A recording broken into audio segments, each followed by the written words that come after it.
Hello everyone. सो आज हम लोग एक न्यू चैप्टर पे डिस्कशन करेंगे जो कि बेसिकली है लिमिट्स। लिमिट चैप्टर में जाने से पहले से सपोज हम लोग दो फंक्शंस का एग्जांपल लेते हैं।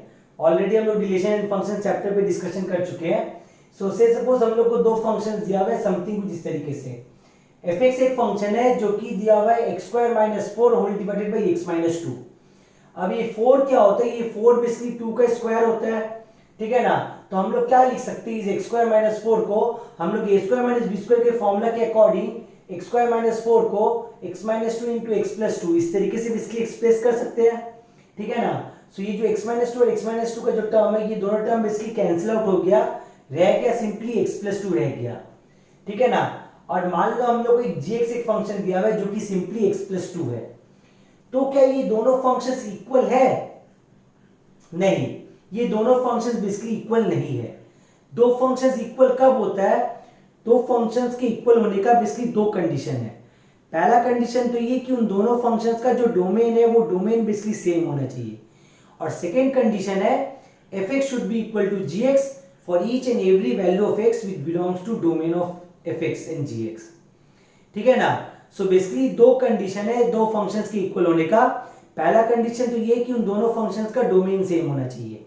Secondly at each and every value of x, F x और जी एक्स का जो वैल्यू आएगा वो सेम होना चाहिए, ठीक है ना। लेकिन बेसिकली यहां पर क्या हो रहा है, भले ही हम लोग ध्यान अगर ये देखें कि एक्स प्लस टू दोनों तो सेम आ रहा है, सेम होना चाहिए, लेकिन ये दोनों फंक्शन बेसिकली इक्वल नहीं है। क्यों? क्योंकि इन दोनों फंक्शंस का जो डोमेन है, इन दोनों फंक्शंस का डोमेन ही बेसिकली सेम नहीं है, ठीक है ना। एफ एक्स और जी एक्स दोनों का डोमेन बेसिकली सेम नहीं है। क्यों इन दोनों का डोमेन सेम नहीं है? क्योंकि देखो एफ एक्स हम लोग को ओरिजिनली ये फंक्शन दिया हुआ था, यहां पर हम लोग एक्स माइनस टू को कैंसिल आउट किए तब जाके एक्स प्लस टू आया। लेकिन हम लोग एक्स माइनस टू और एक्स माइनस टू को कब कैंसिल आउट कर सकते हैं?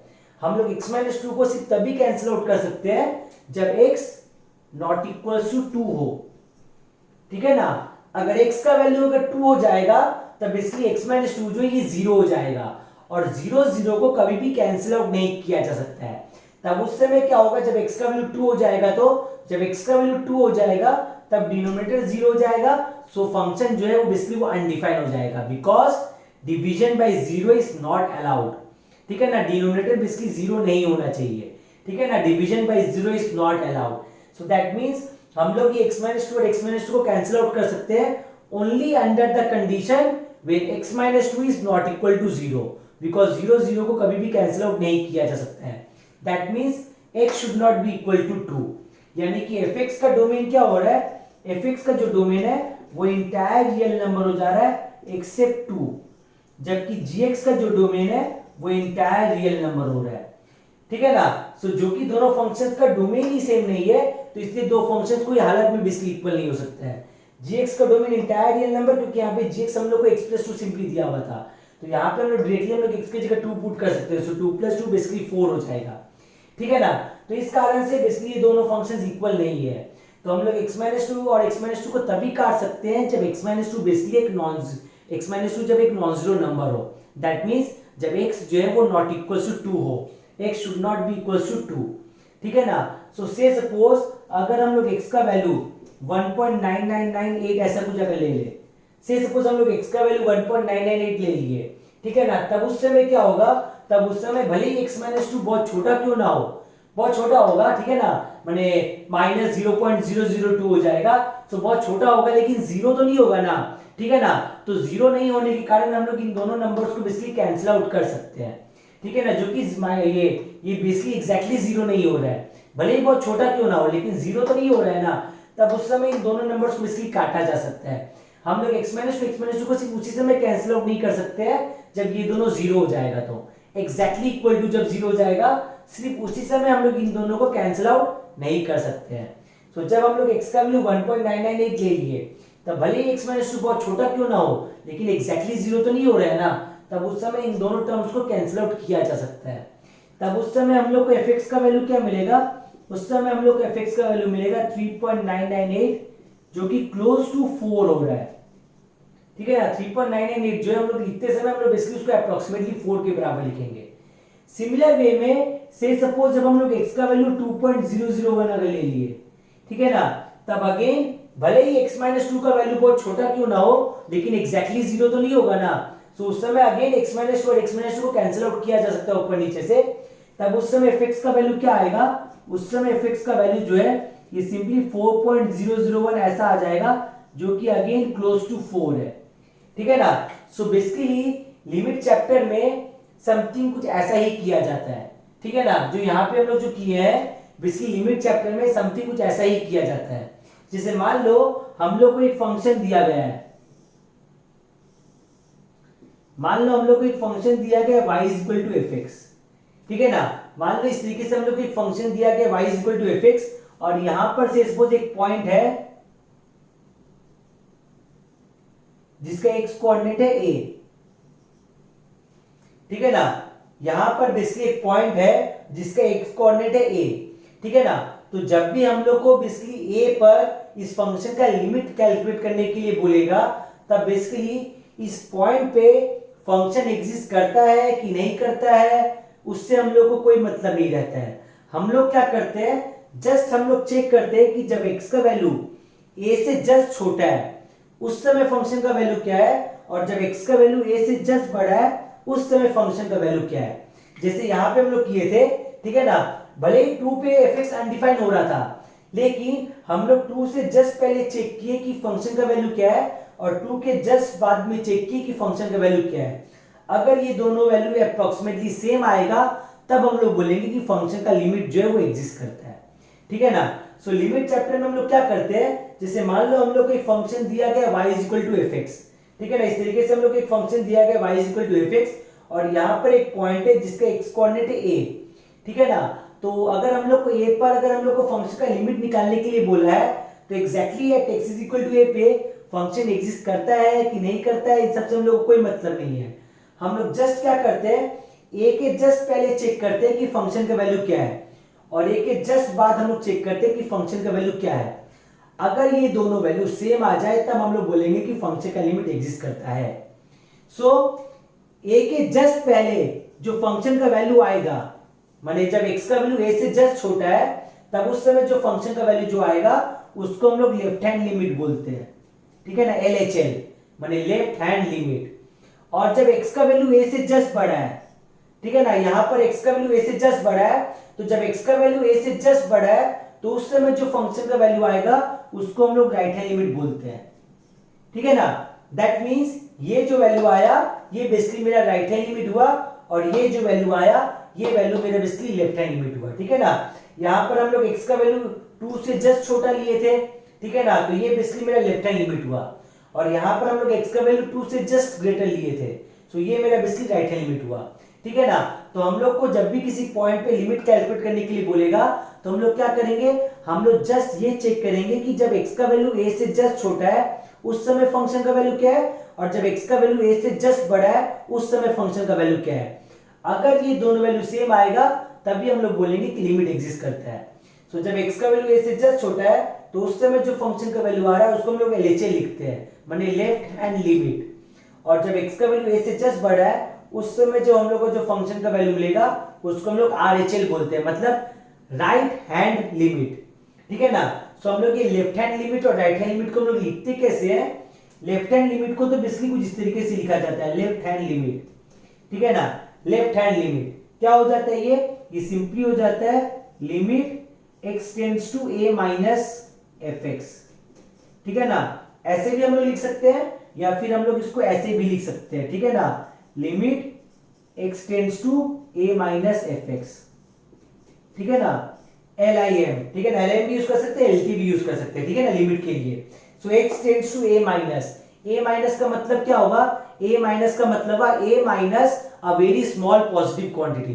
दैट मींस x का वैल्यू जो है वो a से जस्ट छोटा है। ठीक है ना, x tends to a minus का मतलब होता है a minus a very small positive quantity. That means x का वैल्यू जो है वो बेसिकली a से जस्ट छोटा है। ठीक है ना, जबकि राइट हैंड लिमिट को हम लोग कैसे लिखते हैं, राइट हैंड लिमिट को इस तरीके से लिखा जाता है, limit x tends to a plus F x.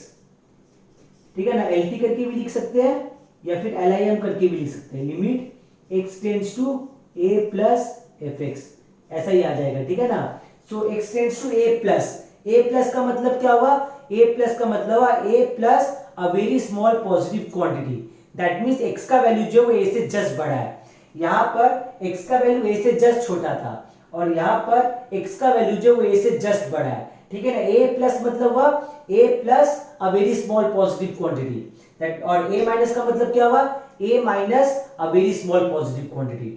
अब इसमें भी अक्सर स्टूडेंट लोग ए माइनस और माइनस ए में कंफ्यूज हो जाते हैं। स्टूडेंट लोगों को जनरली लगता है कि ए माइनस और माइनस ए दोनों बेसिकली सेम होता है, लेकिन दोनों सेम नहीं होता है। बी केयरफुल, ए माइनस एक डिफरेंट चीज है और माइनस ए जो है वो एक डिफरेंट चीज है। जैसे से सपोज हम लोग एक एग्जांपल लेते हैं,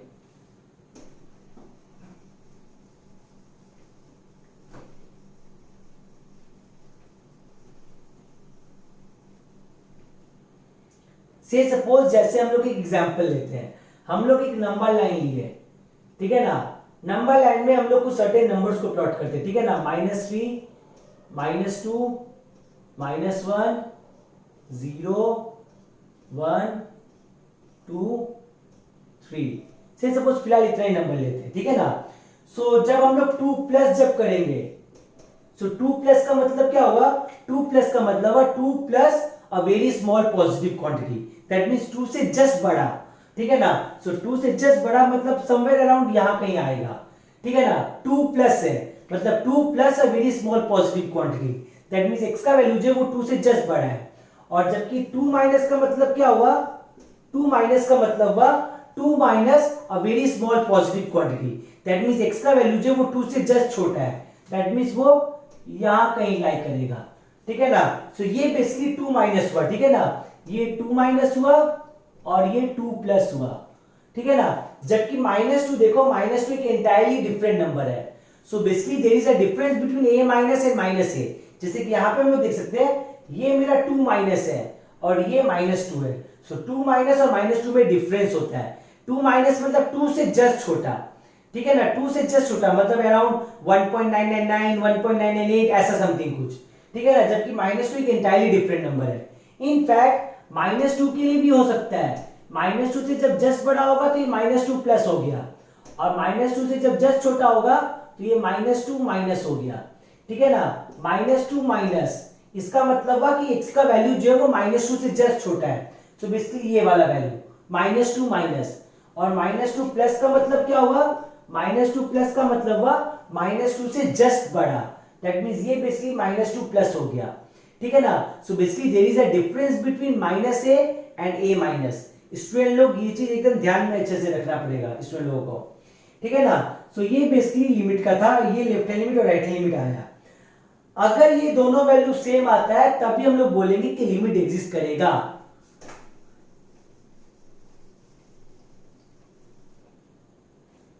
सो limit x tends to a fx, ऐसे भी लिख सकते हैं या फिर हम लोग इसको ऐसे भी लिख सकते हैं, limit x tends to a fx, ठीक है ना। सो इसको हम लोग रीड कैसे करते हैं, limit x tends to a, ठीक है ना। x tends to a, that means x का वैल्यू जो है वो एग्जैक्टली इक्वल टू a नहीं है। x का वैल्यू जो है वो एग्जैक्टली इक्वल टू a नहीं है।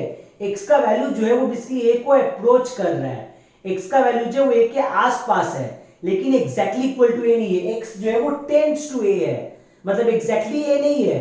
x का वैल्यू जो होता है वो एग्जैक्टली इक्वल टू a नहीं है। x का वैल्यू जो वो a को अप्रोच कर रहा है, x का वैल्यू जो वो a के आसपास है but not exactly equal to a।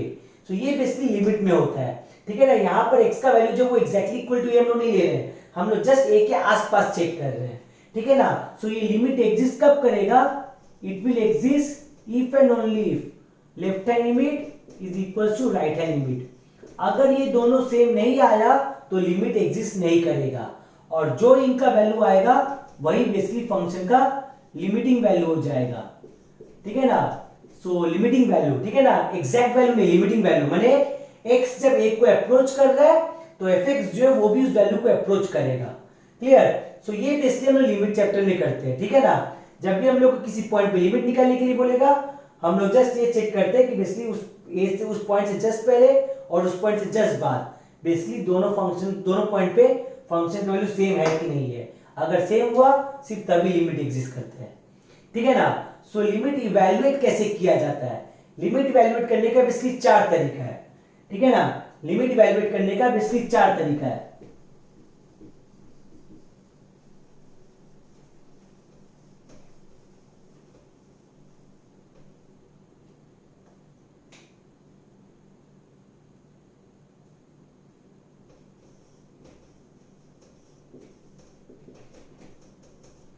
पहला तो आया बाय डायरेक्ट सब्स्टिट्यूशन, ठीक है ना। सो बेसिकली लिमिट इवैल्यूएट करने का 4 तरीका है। सबसे पहला जो आया वो तो आया बाय डायरेक्ट सब्स्टिट्यूशन। सो बाय डायरेक्ट सब्स्टिट्यूशन में क्या है, जैसे से सपोज हम लोग एक एग्जांपल लेते हैं। मान लो हम लोग को इस तरीके से कोई लिमिट दिया हुआ है, limit x tends to -1 2x + 3। मान लो इस तरीके से हम लोग को कोई लिमिट का सवाल दिया हुआ है, इस तरीके से बेसिकली दिया हुआ रहेगा, ठीक है ना। सो हम लोग लेफ्ट हैंड लिमिट और राइट लिमिट कब निकालने जाएंगे? लेफ्ट हैंड लिमिट और राइट हैंड लिमिट हम लोग सिर्फ तभी निकालने जाएंगे जब हम लोग से बेसिकली पूछेगा कि लिमिट एग्जिस्ट करता है कि नहीं करता है, ठीक है ना। अगर हम लोग को लिमिट इवैल्यूएट करने के लिए बोला है तो हम लोग डायरेक्टली कर सकते हैं, कोई left hand limit right hand limit करने का जरूरत नहीं है। लेकिन जब पूछेगा कि लिमिट एग्जिस्ट करता है कि नहीं करता है, तब हम लोग को लेफ्ट हैंड लिमिट और राइट हैंड लिमिट दोनों निकाल के देखना पड़ेगा कि दोनों सेम है कि नहीं है। लेकिन जब सिंपली इवैल्यूएट करने के लिए बोलेगा तो हम लोग डायरेक्टली लिख सकते हैं। अब बाय डायरेक्ट सब्स्टिट्यूशन में क्या है, लिमिट जैसे से सपोज हम लोग को इस तरीके से एक सवाल दिया हुआ है, तो जब हम लोग x के जगह पे जब -1 पुट करेंगे यहाँ पर, ठीक है ना, x टेंड्स टू -1 है, तो यहाँ पे जब हम लोग x के जगह पे जब -1 पुट करेंगे तब इसका वैल्यू जो आएगा वो बेसिकली एक फाइनाइट वैल्यू आएगा, ठीक है ना। तो जब भी हम लोग को एक फाइनाइट वैल्यू मिले हम लोग डायरेक्टली x के जगह वो वैल्यू a सब्स्टिट्यूट कर सकते हैं, ठीक है ना। x के जगह पर a सब्स्टिट्यूट करने पर अगर हम लोग को एक फाइनाइट वैल्यू मिले तो हम लोग डायरेक्टली सब्स्टिट्यूट कर सकते हैं। तो ये बेसिकली मेरा पहला तरीका था बाय डायरेक्ट सब्स्टिट्यूशन। ये हम लोग कब यूज करेंगे? जब इस फंक्शन में x के जगह पर a पुट करने पर अगर हम लोग को एक फाइनाइट वैल्यू मिले, ठीक है ना। जैसे यहाँ पे अगर हम लोग x की जगह पे 1 अगर पुट करें तो क्या आएगा, ये तो आएगा ना 2 × -1 + 3, दैट मींस ये -2 + 3 हो गया जो कि 1 आया। सो एक फाइनाइट वैल्यू मिल रहा है मेरे को, ठीक है ना। तो जब भी हम लोग को फाइनाइट वैल्यू मिलेगा हम लोग डायरेक्टली वैल्यू सब्स्टिट्यूट कर सकते हैं। सो ये बेसिकली मेरा पहला तरीका था। ये सिर्फ तभी एप्लीकेबल होगा जब x की जगह पर a पुट करने पर फंक्शन में हम लोग को एक फाइनाइट वैल्यू मिले, ठीक है ना। सो ये फर्स्ट केस था। दूसरा केस आया बाय फैक्टराइजेशन।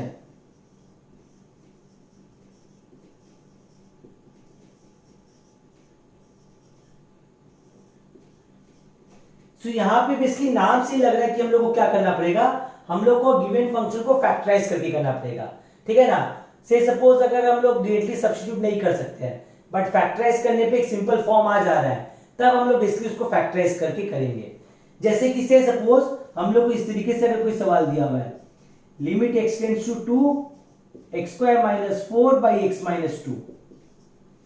से सपोज हम लोग को इस तरीके से सवाल दिया हुआ है, ऑब्वियस बात है यहाँ पे हम लोग डायरेक्टली x के जगह पे 2 नहीं पुट कर सकते हैं। क्यों? x के जगह 2 पुट करने पे डिनोमिनेटर 0 हो जाएगा, 2 - 2 0 हो जाएगा, ठीक है ना। तो जैसे यहाँ पे जब हम लोग x के जगह पे डायरेक्टली वैल्यू सब्स्टिट्यूट किए थे हम लोग को एक फाइनाइट वैल्यू मिला था, तब हम लोग बेसिकली सब्स्टिट्यूट कर सकते हैं। लेकिन यहाँ पे जब x टेंड्स टू 2 दिया हुआ है, अगर हम x की जगह पे 2 अगर सब्स्टिट्यूट कर दे तो डिनोमिनेटर बेसिकली 0 हो जाएगा। डिनोमिनेटर 0 हो जाने के कारण फंक्शन अनडिफाइंड हो जाएगा, because division by 0 is not allowed. तो यहाँ पे हम लोग डायरेक्टली वैल्यू सब्स्टिट्यूट नहीं कर सकते हैं, यहाँ पे हम लोग फर्स्ट मेथड यूज नहीं कर सकते हैं। तो क्या करेंगे यहाँ पे, यहाँ पर हम लोग सेकेंड मेथड यूज करेंगे जो कि बेसिकली है बाय फैक्टराइजेशन, ठीक है ना। सो हम लोग न्यूमरेटर को हम लोग फैक्टराइज करेंगे। क्या आ जाएगा न्यूमरेटर को फैक्टराइज करने पर, ये तो आएगा ना limit x tends to 2x-2 × x+2 whole divided by x-2, ऐसा आया ये, ठीक है ना। अब अगर हम देखें यहाँ पे बेसिकली हम x टेंड्स टू 2 लिखे हैं। x टेंड्स टू 2 का मतलब क्या हुआ कि x का वैल्यू जो है वो एग्जैक्टली इक्वल टू 2 नहीं है, x का वैल्यू जो है वो 2 के आसपास है, 2 से जस्ट छोटा बड़ा है लेकिन एग्जैक्टली इक्वल टू 2 नहीं है, ठीक है ना। x टेंड्स टू 2 है, x का वैल्यू एग्जैक्टली इक्वल टू 2 नहीं है। तो जो कि x का वैल्यू एग्जैक्टली इक्वल टू 2 नहीं है तो x-2 और x-2 भी एक नॉन जीरो होगा, भले ही बहुत छोटा होगा लेकिन जीरो तो नहीं होगा ना। सो इन दोनों नंबर्स को बेसिकली कैंसिल आउट किया जा सकता है, ठीक है ना, क्योंकि x का वैल्यू एग्जैक्टली इक्वल टू 2 नहीं है, x का वैल्यू जो वो 2 से जस्ट छोटा या जस्ट बड़ा है। सो x माइनस टू भले ही बहुत छोटा क्यों ना हो लेकिन एग्जैक्टली जीरो नहीं होगा, तब उस समय हम लोग x माइनस टू और x minus to cancel out कर सकते हैं। तो क्या आ जाएगा ये सिंपली हो जाएगा limit x tends to 2 simply x plus two ऐसा आ जाएगा। तो इसमें जब अब अगर हम लोग x के जगह पे 2 पुट कर दे तो हम लोग को 2 प्लस 2 यानी कि 4 मिलेगा, जो कि बेसिकली एक फाइनाइट वैल्यू है। ठीक है ना। सो ध्यान से देखो, कैंसिल आउट करते समय तो हम लोग ये सोच के चल रहे हैं कि x का वैल्यू एग्जैक्टली इक्वल टू 2 नहीं है। ठीक है ना, x बेसिकली टेंड्स टू 2 है, लेकिन जब पुट करेंगे तब हम लोग 2 ही पुट करते हैं। बेसिकली क्या है कि ये 2 के इतना क्लोज है कि वो अप्रोक्सीमेटली बेसिकली वो 4 के इक्वल ही आएगा, तो इसलिए हम लोग डायरेक्टली हम लोग 4 लिख दिए। क्लियर। सो ये बेसिकली सेकंड तरीका था, ठीक है ना, जहां पे हम लोग फैक्टराइजेशन यूज किए। तीसरा जो आया वो बेसिकली आया बाय रैशनलाइजेशन।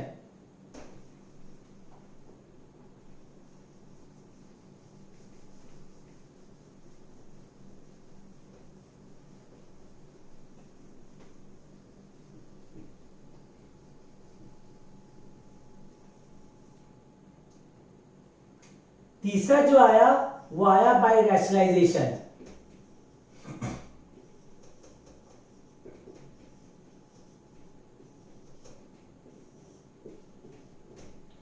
ठीक है ना।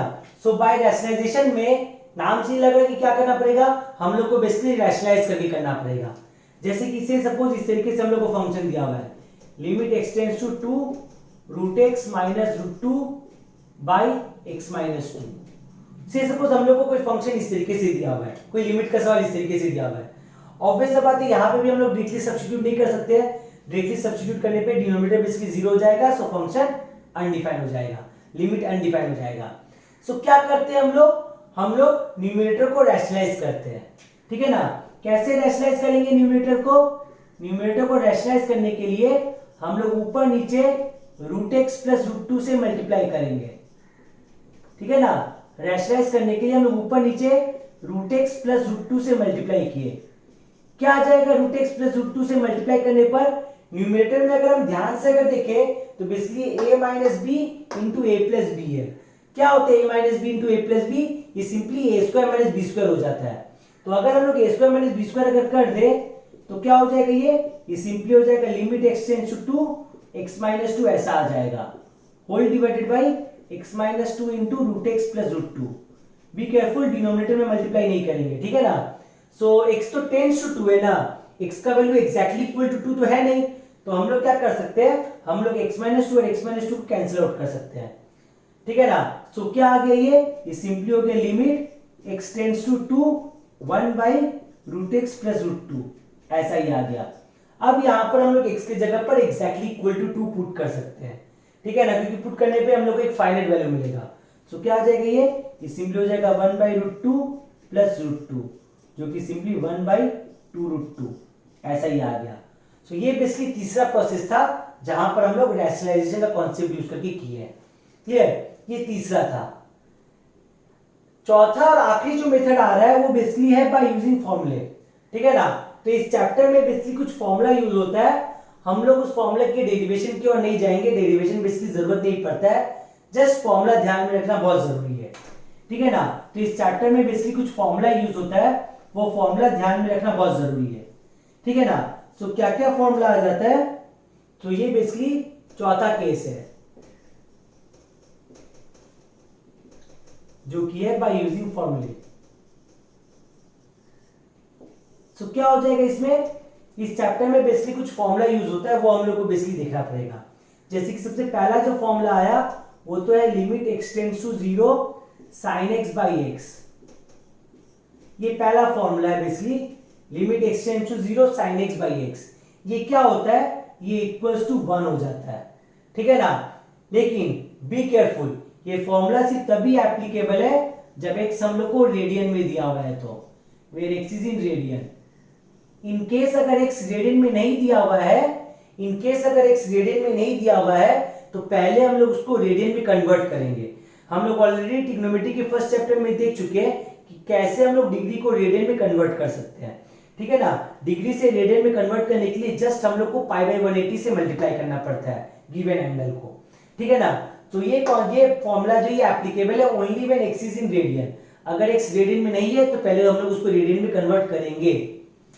दूसरा फॉर्मूला क्या आया, दूसरा फॉर्मूला आया limit x tends to 0 tan x by x, ये जो है ये भी इक्वल्स टू 1 होता है, ठीक है ना, ये जो है ये भी बेसिकली इक्वल्स टू 1 होता है। लेकिन अगेन ये फॉर्मूला कब एप्लीकेबल होगा, अगेन ये फॉर्मूला सिर्फ तभी एप्लीकेबल होगा जब x हम लोग को रेडियन में दिया हुआ है तो, ठीक है ना। अगर x रेडियन में नहीं दिया हुआ है तो हम लोग पहले इसको रेडियन में कन्वर्ट करेंगे। ये बेसिकली दूसरा फॉर्मूला है। तीसरा फॉर्मूला आया limit x tends to 0 e to the power x minus 1 by x, ये इक्वल्स टू 1 हो जाता है, ठीक है ना। यहाँ पे जो e यूज किए, ये e बेसिकली एक कांस्टेंट है, एक इरेशनल नंबर है जिसका value somewhere in between 2 and 3 लाई करता है। ये बेसिकली कांस्टेंट है, सवाल में जब दिया हुआ रहेगा तो e करके ही मेंशन किया हुआ रहेगा, ठीक है ना। अगर e के जगह पे कोई दूसरा नंबर अगर दिया हुआ है या फिर कोई दूसरा वेरिएबल अगर दिया हुआ है तब उसको इवैल्यूएट करने के लिए हम लोग चौथा फॉर्मूला यूज करेंगे। क्या है चौथा formula, limit x tends to 0 a to the power x minus 1 by x is simply log of a to the base e, ऐसा हो जाता है, ठीक है ना। अगर e दिया हुआ है तब तो सिंपली 1 हो जाएगा, लेकिन अगर e को छोड़ के कोई दूसरा नंबर दिया हुआ है जैसे 2 to the power x 3 to the power x 4 to the power x, तो उसको करने के लिए हम लोग ये यूज करेंगे, ठीक है ना, ये वाला फॉर्मूला यूज करेंगे log of a to the base e। यहाँ पे जैसे हम लोग बेस मेंशन कर दिए हैं, ठीक है ना, स्टूडेंट लोग ध्यान में रखें, अगर बेस ना भी दिया हुआ हो, ठीक है ना, अगर बेस नहीं भी दिया है तो कैलकुलस में हम लोग बाय डिफॉल्ट बेस ई लेके चलते हैं, ठीक है ना। अगर बेस मेंशन नहीं भी किया हुआ है, ठीक है ना, बेस मेंशन कर दिया तब तो वेल एंड फाइन, लेकिन अगर हम बेस मेंशन ना भी करें तो भी basically by default base E consider किया जाएगा, ठीक है ना। कैलकुलस में बाय डिफॉल्ट बेस ई लिया जाता है, ठीक है ना। तो ऐसा बेसिकली मेरा चौथा फॉर्मूला हो गया। पांचवा फॉर्मूला क्या आया, पांचवा फॉर्मूला आया limit x tends to 0 log of 1 plus x by x, ये जो है ये सिंपली इक्वल्स टू 1 हो जाता है, ठीक है ना। अगेन देखो जैसे यहां पर हम बेस मेंशन नहीं किए, ठीक है ना, बेस मेंशन नहीं किए, इसका मतलब क्या, इसका मतलब बाय डिफॉल्ट यहां पर बेस ई होगा। अगर बेस मेंशन ना करें तो by default base E consider किया जाता है, तो यहां पे भी बाय डिफॉल्ट बेस ई होगा। अगर बेस ई को छोड़ के कोई दूसरा बेस दिया हुआ है तो हम लोग को चेंज ऑफ बेस का प्रॉपर्टी यूज करके पहले हम लोग को बेस ई लाना पड़ेगा, ठीक है ना। चेंज ऑफ बेस वाला प्रॉपर्टी जो वो मेरे लॉग वाले वीडियो में समझाया हुआ है। सो ये बेसिकली मेरा पांचवा फॉर्मूला था। सिक्स्थ फॉर्मूला जो आया वो है limit x tends to a x to the power n minus a to the power n whole divided by x minus a। तो ये सिंपली क्या हो जाता है, ये हो जाता है n into a to the power n minus 1, ऐसा बेसिकली हो जाता है, ठीक है ना। तो ये बेसिकली मेरा सिक्स्थ फॉर्मूला आया। सेवेंथ फॉर्मूला क्या है, limit x tends to 0 1 plus x whole to the power 1 by x, ये जो है ये इक्वल्स टू e हो जाता है, ठीक है ना। ये बेसिकली सेवेंथ फॉर्मूला है, limit x tends to 0 1 plus x whole to the power 1 by x, ये बेसिकली इक्वल्स टू e हो जाता है। इसी का मिलता जुलता बेसिकली नेक्स्ट फॉर्मूला है, ठीक है ना, सिमिलर टाइप का फॉर्मूला है। सो बेसिकली क्या है नेक्स्ट फॉर्मूला, ये सिंपली ऐसा है limit x tends to infinity 1 plus 1 by x whole to the power x। दोनों बेसिकली सेम है। कैसे दोनों सेम है, say suppose let 1 by x is equal to z, say suppose हम लोग 1 बाई एक्स को हम लोग z से सब्स्टिट्यूट करते हैं, सो दैट मींस रेसिप्रोकल करने पर x क्या आ जाएगा, ये 1 बाई z ऐसा आ जाएगा।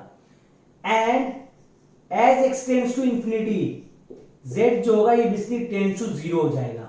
क्यों टेंड्स टू 0 हो जाएगा, 1 बाई इंफिनिटी, ठीक है ना, any finite quantity by infinity is always 0, सो ये बेसिकली 0 हो जाएगा। अगर हम x की जगह पे अगर हम लोग इंफिनिटी अगर पुट करें so any finite quantity by infinity is 0, तो z बेसिकली 0 हो जाएगा, ठीक है ना। सो ये सवाल क्या हो जाएगा अगर हम लोग ये सब सब्स्टिट्यूशन अगर यूज करें, ये सिंपली हो जाएगा limit x tends to infinity के जगह पे तो z टेंड्स टू 0 ऐसा आ गया, ठीक है ना। फिर ब्रैकेट में 1 प्लस 1 बाई एक्स के जगह पे z आया, होल टू द पावर यहाँ पे x था, सो x की जगह पर क्या आ जाएगा, x की जगह पर 1 बाई z ऐसा आ जाएगा, सो 1 बाई z हो गया। सो देखो ये जो फॉर्मूला आया और ये जो फॉर्मूला यहाँ पे दिए थे दोनों बेसिकली सेम है, तो ये जो है ये भी इक्वल्स टू ई हो जाएगा। सो दैट मीन्स ये जो है ये भी इक्वल्स टू ई हो जाता है, ठीक है ना। तो इस तरीके से हम लोग टेंस टू इन्फिनिटी वाला सवाल कर सकते हैं, ठीक है ना। जब भी हम लोग को टेंस टू इन्फिनिटी वाला सवाल दिया हुआ रहेगा, हम लोग सिंपली x को 1/z से सब्स्टिट्यूट करके हम लोग बेसिकली उस सवाल को सॉल्व कर सकते हैं, ठीक है ना। तो ये बेसिकली 4 तरीका था लिमिट इवैल्यूएट करने का। अब इस चैप्टर इस लिमिट में का बेसिकली कुछ कुछ प्रॉपर्टीज भी होता है, तो वो सब कुछ कुछ प्रॉपर्टीज हम लोग देख लेते हैं। क्या हो जाता है,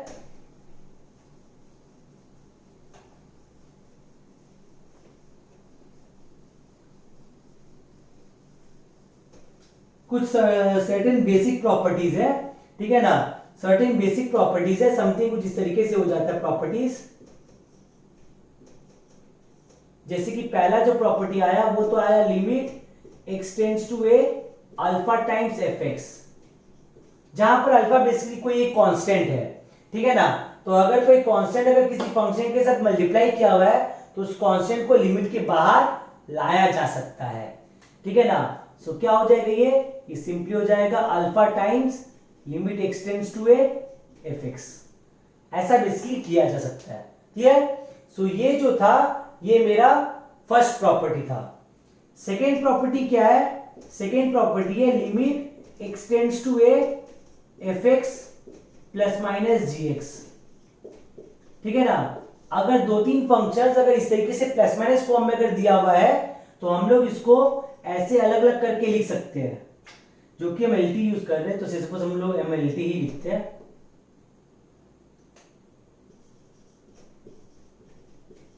f x plus minus limit x tends to a g x, ठीक है ना। अगर 2-3 फंक्शंस अगर ऐसे प्लस माइनस फॉर्म में है, ठीक है ना, तो हम लोग उसको इस तरीके से स्प्लिट करके लिख सकते हैं, provided both the limit exist, ठीक है ना। तो ये बहुत जरूरी है, provided both the limit exist. अगर ये एग्जिस्ट नहीं करेगा तब हम लोग उसको अलग अलग नहीं कर सकते हैं, ठीक है ना। बेसिकली अलग अलग तभी कर सकते हैं जब ये दोनों लिमिट एग्जिस्ट करे और दोनों का फाइनाइट वैल्यू आए, ठीक है ना। सिर्फ तभी दोनों को ऐसे अलग अलग लिखा जा सकता है, वरना इनको हम लोग को एक साथ ही करना पड़ेगा। अगर इन दोनों का लिमिट का वैल्यू अगर एग्जिस्ट करता है, दोनों का कुछ एक वैल्यू अगर निकले तब हम लोग अलग अलग कर सकते हैं। सिमिलरली तीसरा जो आया वो आया limit x tends to a f x into g x, ठीक जैसे बेसिकली एड सब्ट्रैक्ट के केस में था वैसे बेसिकली प्रोडक्ट के केस में भी है। अगर प्रोडक्ट फॉर्म में अगर दिया हुआ है 2 फंक्शन तो इन दोनों को हम लोग अलग अलग लिमिट कर सकते हैं, limit x tends to a f x into limit x tends to a g x. ऐसे हम लोग अलग अलग कर सकते हैं, लेकिन ये सिर्फ तभी किया जा सकता है जब ये दोनों लिमिट एग्जिस्ट करता हो। अगर ये दोनों लिमिट अगर एग्जिस्ट नहीं करता है, माने दोनों का अगर फाइनाइट वैल्यू नहीं आया, तब हम लोग इन दोनों को अलग अलग ऐसे करके नहीं लिख सकते हैं, ठीक है ना। सो ये सिर्फ एप्लीकेबल है सिर्फ तभी provided both the limit exist, ठीक है ना। यहां पे बोथ द लिमिट का मतलब हम लोग बेसिकली ये लिमिट और ये लिमिट से मीन कर रहे हैं। सिमिलरली यहां पे बोथ द लिमिट का मतलब ये लिमिट और ये लिमिट से था। अगर ये दोनों लिमिट अगर एग्जिस्ट करता है तभी हम लोग इन दोनों को ऐसे अलग अलग करके लिख सकते हैं।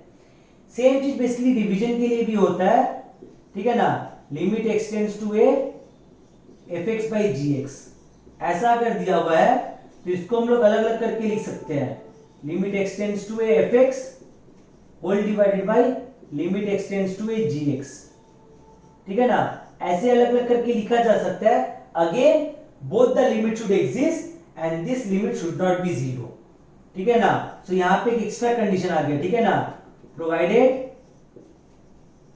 both the limit exists